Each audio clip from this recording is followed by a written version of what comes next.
Hi, my name is Nayla Al Khaja, and it means to grab an opportunity. I'm actually from the United Arab Emirates, and I'm the first female director-producer from my country.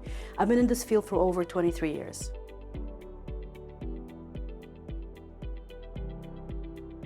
For me to navigate the forest of men in the film industry, it's quite a feat because, for every 10 films that are made by men, there's only one film made by a woman. So you can see the huge imbalance in this category. So what I try to do is I try to implement something called brand equity. What does that mean? It means that I place myself with other men who are powerful, and I try to collaborate with them where I add value to what they're doing and they add value to what I'm doing. So then the gender kind of melts away.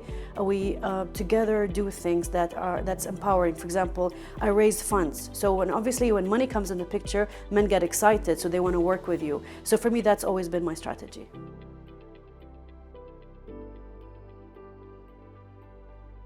What I would like to share is that, if take a man and put him in a room of 100 women and make him walk inside, he'll feel extremely intimidating.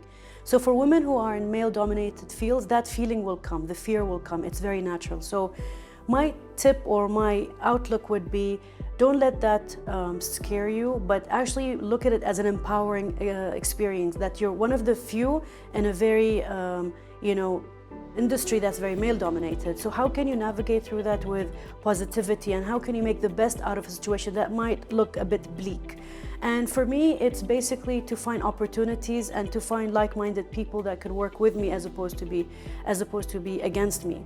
So for example, when I went out and looked for investors for my first feature film, I was extremely lucky to find a man who completely believed in my vision and didn't look at me as, oh, I'm gonna help her, I feel sorry for her. No, it's more like, wow, she has a very powerful voice and I want to join forces with her. So you will find these gems among the crowd.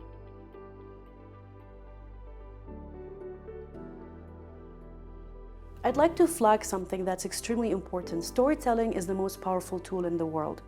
And when storytelling is just dominated by male voices, something is off. It's completely doesn't make sense. So women have proven time over and over that they can bring the box office numbers, and they can take and tell a story that can really pull the heartstrings. So I would like to give a word out to governments that when they are giving funds and grants to both genders, to really have a 50-50 quota there, because there are enough women with voices and men with voices. Then you will see an equality there where it comes to filmmaking. When I went to university, I had the same amount of boys in my class as girls. But I noticed something, as soon as we graduate and there are grants, the higher the numbers of the money, the more those numbers go to male voices and women get left out. That's why they gravitate towards documentary, because it's cheaper. So I hope that governments really look into this point and try to reinforce a scheme that can help both voices.